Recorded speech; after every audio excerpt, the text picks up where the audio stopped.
Leo ilikuwa ni siku ya hukumu ya shauri kubwa ambalo Waislamu wamefungua hapa nchini kwetu Tanzania.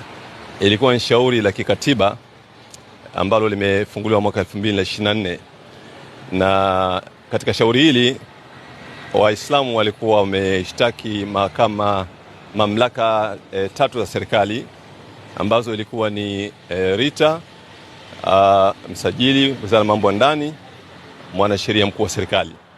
Lakini vile vile kwenye shauri hili pia walikuwa wameshtakiwa Baraza Kuu la Waislamu wa Tanzania, BAKWATA. Shauri kimsingi ilikuwa ni shauri la kudai uhuru kwa Waislamu katika kujiamulia mambo yao wenyewe katika dini, kwa maana ya uongozi, uanzishaji wa taasisi mbalimbali na hata umiliki wa mali. Hili ni tatizo kubwa ambalo Waislamu wamekuwa wakilipata hapa nchini kwetu Tanzania kwa miaka mingi sana. Waislamu wamekuwa wakilazimishwa pale ambapo wanapotaka uhuru katika masuala hayo kwamba hawawezi wakafanya isipokuwa kwa kupata kibali cha serikali, lakini kupitia baraza la BAKWATA. Kwa hivyo Waislamu walileta shauri mahakamani kudai uhuru katika mambo hayo, na baada ya miezi kadhaa, leo hii Mahakama Kuu imetoa uamuzi. Uamuzi uliotoa kwanza, imetamka kwamba BAKWATA sio chombo kinachowakilisha Waislamu wote wa Tanzania, isipokuwa kinawakilisha wale waliohiari wao wenyewe kuwa chini ya BAKWATA.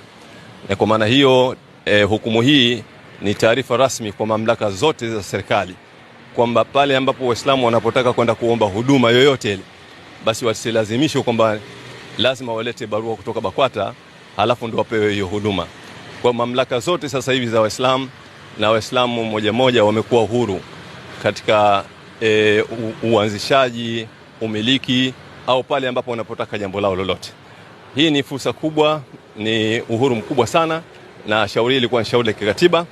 Na niseme tu kwa niaba ya wale Waislamu ambao tulileta shauri hili mahakamani kwamba tutaandaa kongamano muhimu sana ambalo wanasheria watakuja kutoa ufafanuzi na umuhimu wa hukumu hii ambayo iliyotolewa leo na Mahakama Kuu ya Tanzania. Ni hukumu ya kwanza kubwa kutolewa katika nchi yetu Tanzania. Yaliyozungumzwa ni mambo mazito ambayo nafikiri pale tutakapopata fursa ya kuhudhuria kwenye hilo kongamano, Waislamu watapata elimu kubwa na watapata ufafanuzi mkubwa na watajua kwa kiasi gani ambapo wanaweza kunufaika sasa na hukumu hii iliyotolewa leo.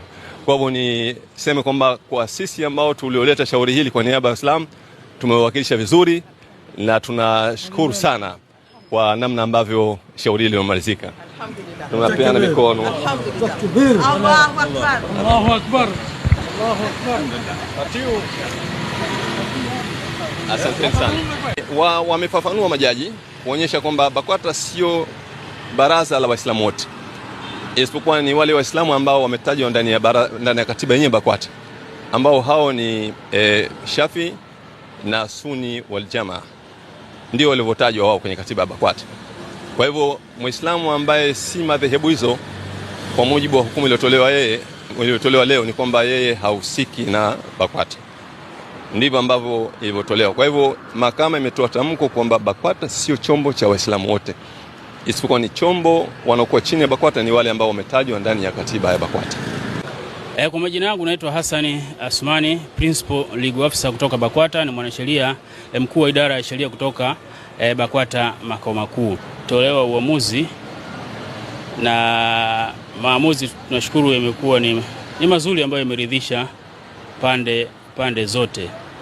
Ni jambo moja tu ningependa kuliweka sawa, lisije likapotoshwa, ni kwamba wadai walikuwa na madai takriban kama 5 hivi, lakini madai yote yameonekana si madai ya msingi kwa mujibu wa sheria, na dai moja linaonekana ni sahihi, ile ambalo linasema mahakama imesema, na sisi tunakubaliana ni kweli.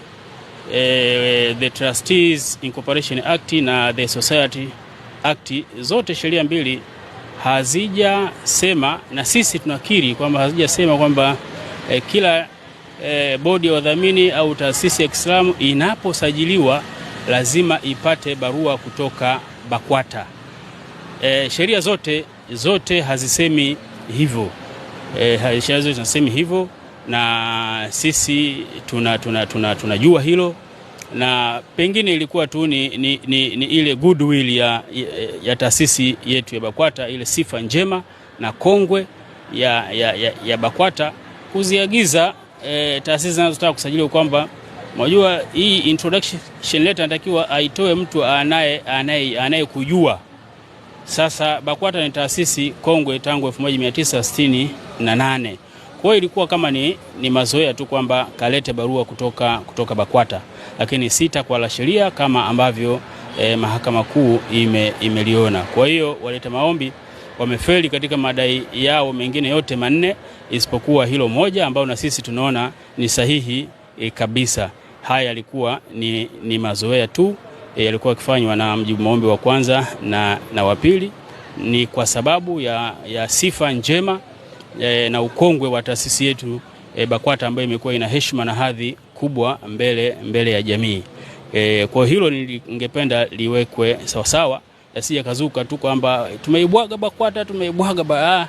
Hapa sio habari ya kubwagwa wala kubwagana. Maamuzi yaliyotoka ni sahihi, na sisi tunaridhia kabisa kwa mujibu wa sheria. Kwa hiyo hilo nilitaka kuliweka vizuri lisije likapotoshwa. Asante sana.